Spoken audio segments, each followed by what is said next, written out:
Diamonds are a lie. They aren't rare, and they don't hold much value. In fact, they're only valuable because you've been tricked into believing they are.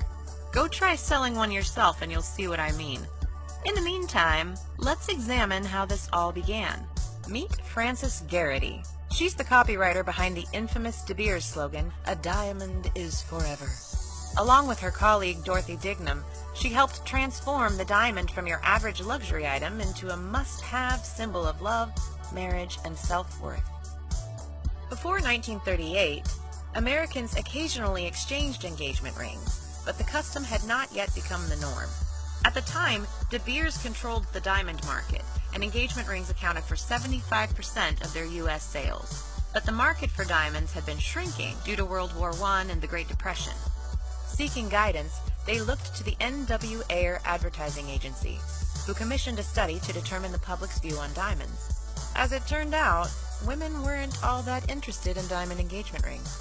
Women wanted to be different, they wanted to be smart, and if they were going to buy a luxury item, they wanted to have more to show for it than a tiny little ring, like a washing machine, or a bigger house, or a new car.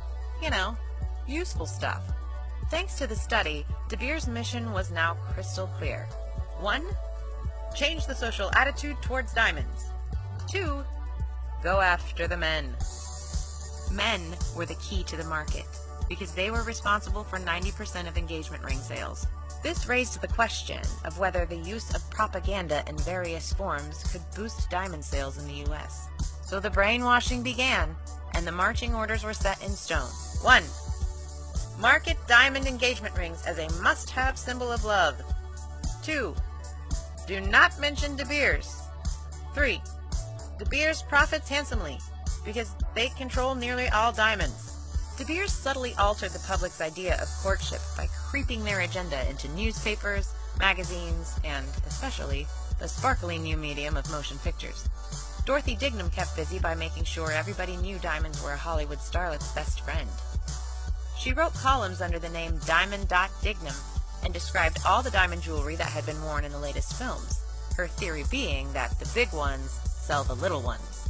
Eventually, the agency began lending jewelry for actresses to wear at the Academy Awards.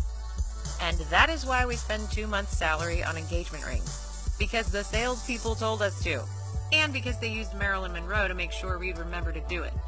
At first, De Beers' advertisements suggested that a man should spend 1 month's salary on a diamond ring. But it worked so well, they increased that suggestion to 2 months' salary. It was an elaborate plan, but it all worked. After 2 years, sales in the U.S. shot up 55%. It was during this time that Garrity came up with the iconic line, "A diamond is forever." When she first suggested it during a 1947 meeting, her colleagues didn't like it. Even she wasn't in love with the line, but it stuck, inadvertently proving that sometimes slogans are forever too. That slogan has shown up in every De Beers engagement ad since 1948, and it was named the slogan of the century in 1999.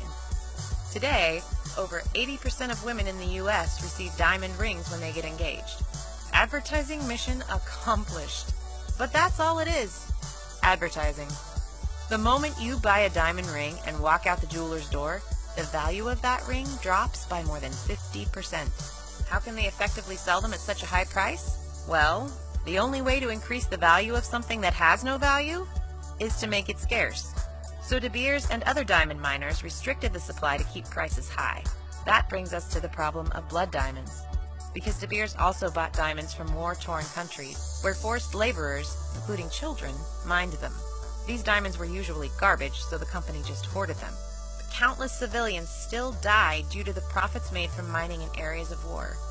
And that money often funds the activities of warlords, invading armies, and hostile militant groups. For this, the industry has faced many critics, which they answered by creating the Kimberley Process Certification Scheme. The scheme says that it ensures diamonds only come from countries that don't finance rebel groups or seek to overthrow UN-recognized governments. But it's very easy to beat this system, and diamonds can be transported from a conflict state to a non-conflict state and simply relabeled. Is there a definitive solution? Maybe. Here's a proposal to consider. Stop buying diamonds! Just think about it. If we all decided today, right now, that diamonds were nobody's best friend, they would immediately lose all value. And really, if you're going to invest 2 months' salary, you should probably consider investing in something that actually holds value, like your future, because futures are forever.